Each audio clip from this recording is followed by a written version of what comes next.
So we're live. Hey everybody, hope you're well. So we're in lockdown, obviously, and we're on day 2. I just thought I might as well go live and people can see what's really going on and that kind of thing. Not that anything's really going on, actually.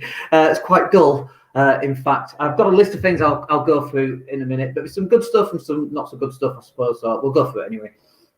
So on day 2, rules came in yesterday. Nobody quite knew what they were, and then we got some more information about what you're allowed to do, what you're not allowed to do, and that kind of thing. So I thought I'll go through that now. So what are the rules? First of all, you're not allowed to leave the house, which is a bit weird. Obviously, I'm filming this outside, so it's a bit easier here in Spain because it's a little bit warmer. Obviously, it's cold today. But you're not allowed outside your house, outside the garden, effectively. I've seen a couple of people walking up and down, one guy coughing, which was nice. Thank you for that. But everyone was basically locked in. The only reasons you're allowed to leave the house is to take the dog for a walk, to go get food, to go get medical help or pharmacies, and literally that's it. You're just not allowed to leave the house. And so when this comes to the UK, and I have no doubt that this will come to the United Kingdom, it's going to be exactly the same. So you've got to get stocked up and prepared for some of this. I'm just checking out Disney Plus because you've got to prioritize, right, to not go insane for the next couple of weeks. So we're just checking out Disney Plus, and we're going to run back through a VPN and buy it from the States, as you do. So we've got that going on. So you're not allowed to leave the house. You can go to the shops. They're restocking the shops, although typically stuff's closed on a Sunday anyway here in Spain. It's not like it is in the UK. So on Monday morning, I'm guessing there'll be lots and lots of people there.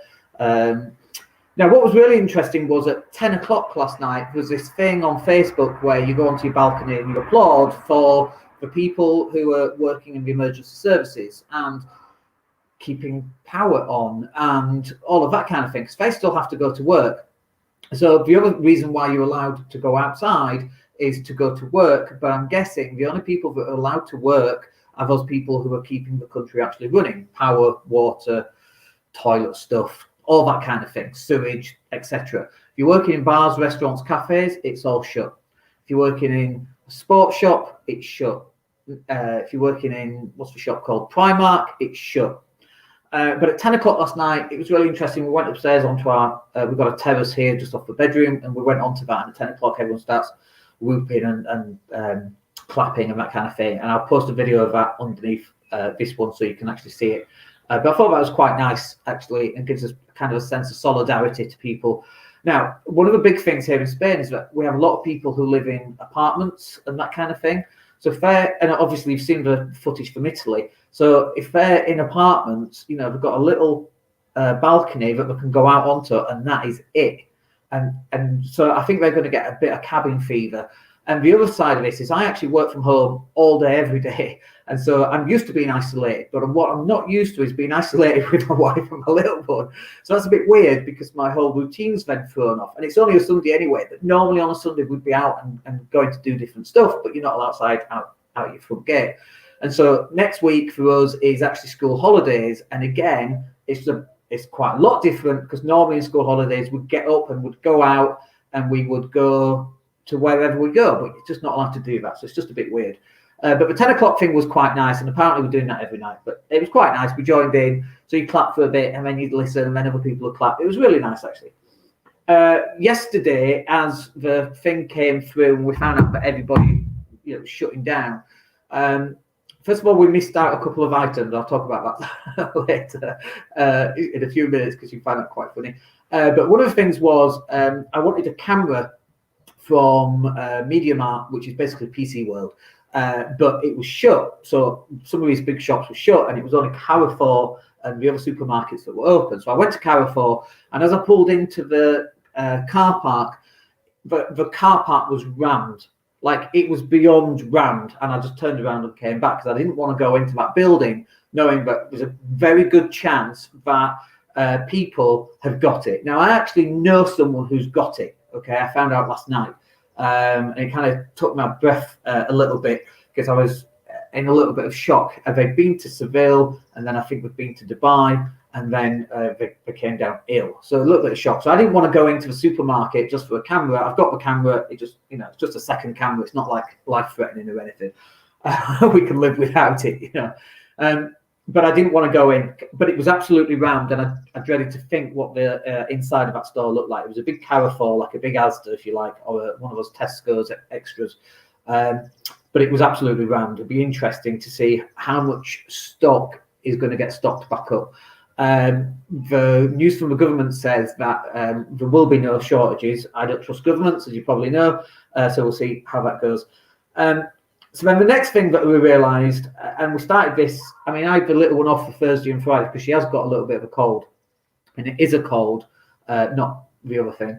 But I created a list of things to do with her because it was, daddy daycare for 2 days, and so we're just extending on that list. So we're gonna do a little treasure hunt around the house, and we've got some exercise stuff for the dog who's getting fat anyway, so she needs to lose some weight, does the dog. So we're going to play ball with the dog, and we're setting up different areas around the villa to do different kind of stuff basically. In the next week, not next week but the week after, we have to homeschool anyway, which is not a problem. Wife is a teacher, although she's teaching like this to camera. And I'll be teaching the little one, who will also be sat in front of a laptop watching her teacher and so on. But it's useful just to create a list of stuff now. And if people can do that and start sharing that, I think I shared mine on Facebook anyway, but I put a list underneath so people can see that as well, because I think it's quite important. She's 5. And, if you've got a 5-year-old, they're like a little Energizer bunny. They have so much energy, and we're exhausted.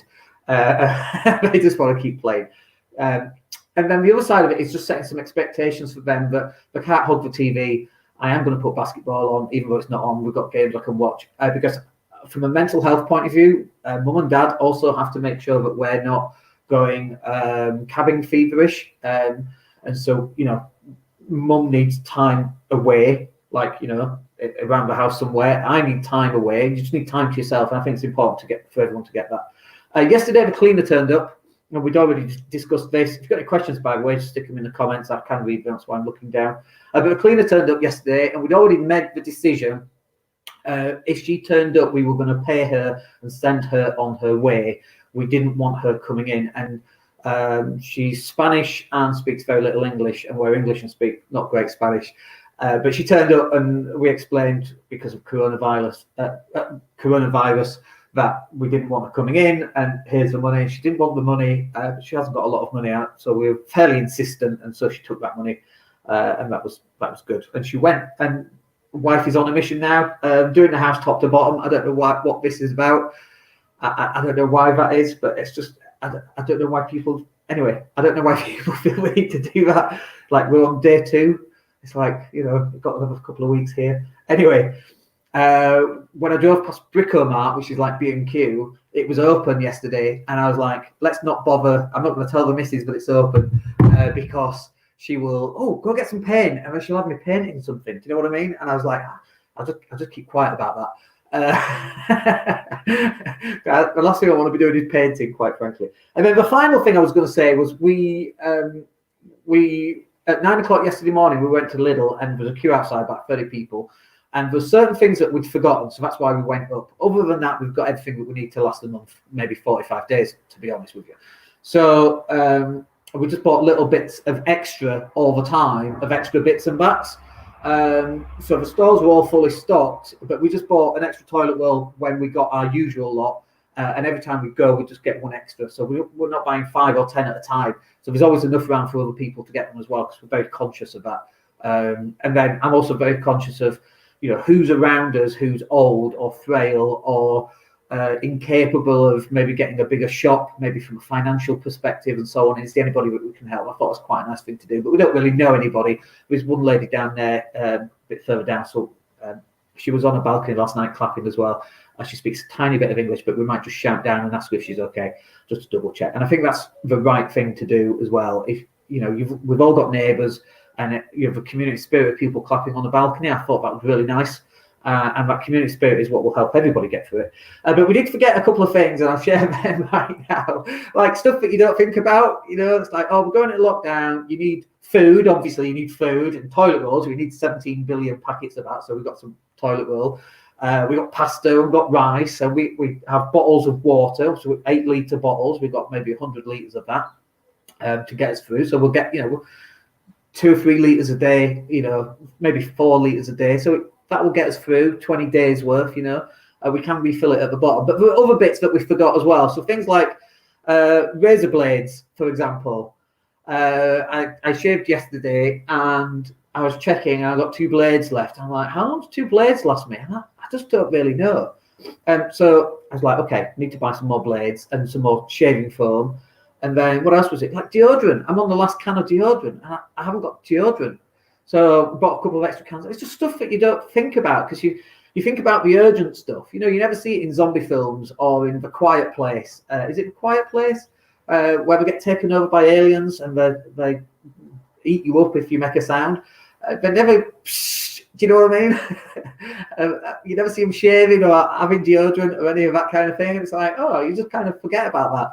So you might not starve to death, but you might stink to death.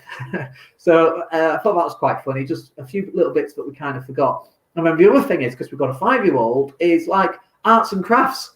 Like you run out of paper, you're going to know about it with a 5-year-old. Do you know what I mean? So she's already going through some of it this morning, sticking stars on, cutting shapes out, and we're helping her do some of that. But it's just like little things in terms of making sure that you have a strategy for dealing with the little one and making sure you've got the resources to do with that. Because if not, and she's bored, that makes life a lot harder. Do you know what I mean? Because you have a responsibility to make sure that the young one has stuff going on as well. So that, we've got little basketball nets, so we're going to play a game. We've bought some rollerblades as well, so she can learn to roller skate. She's already on a bike, so we use the driveway just next to the villa, which is inside our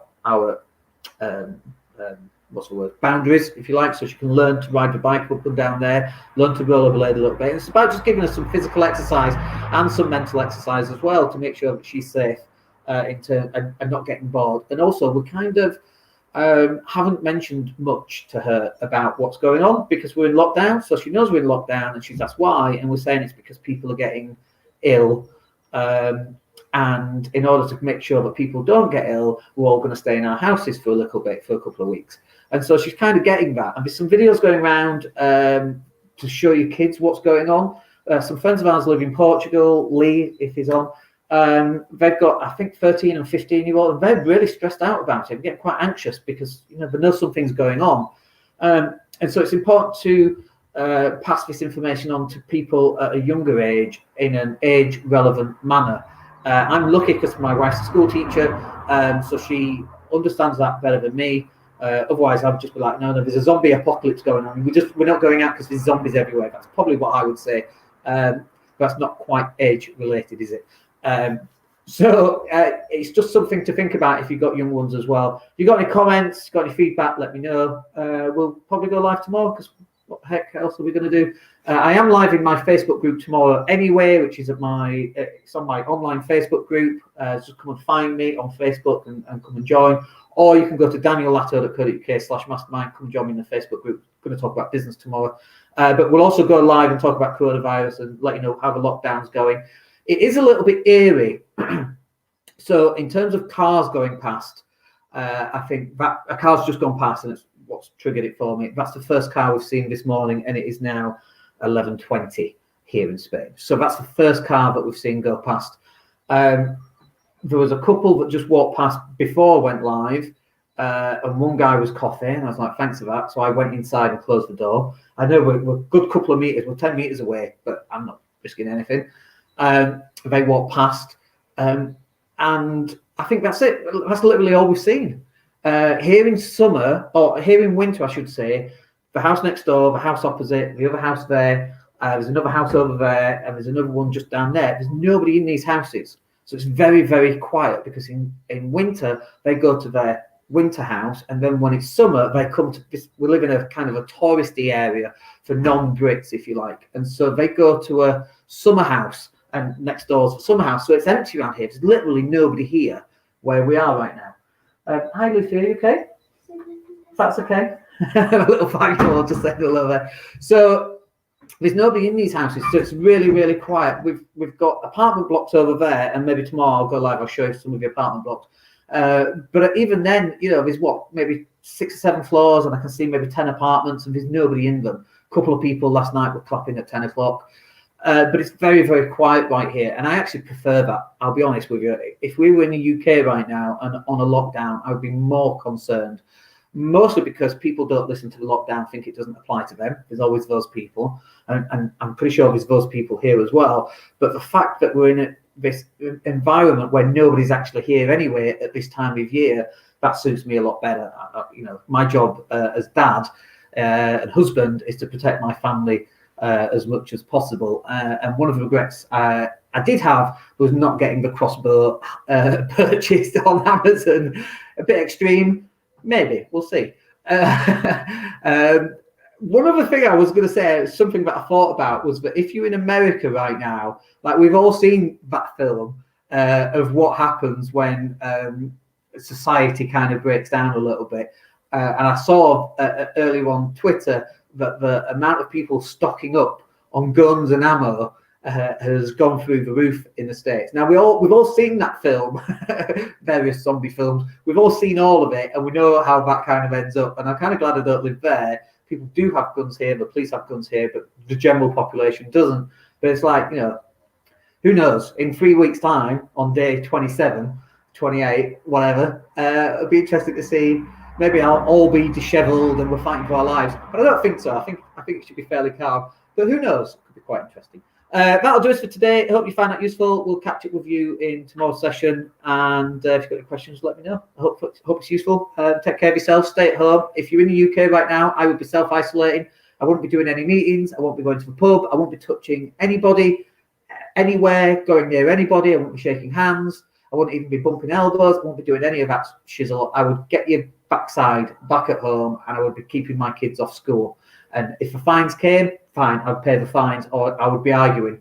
I probably wouldn't pay the fine. I'd probably go to court and argue it. But for me, I think your job is to keep yourself safe. Hopefully it'll blow over and all this is a muchness about nothing. Awesome. Love that. It's an overreaction. Perfect. Dan's known for overreacting. I don't have a problem with that. If it's not that, and if it's something else, then you've got a problem. And I err on the side of caution. All right, hope that's useful. We'll catch up with you tomorrow. Have a good Sunday. Hope it's not got you too worried, and we'll speak to you soon. Take care.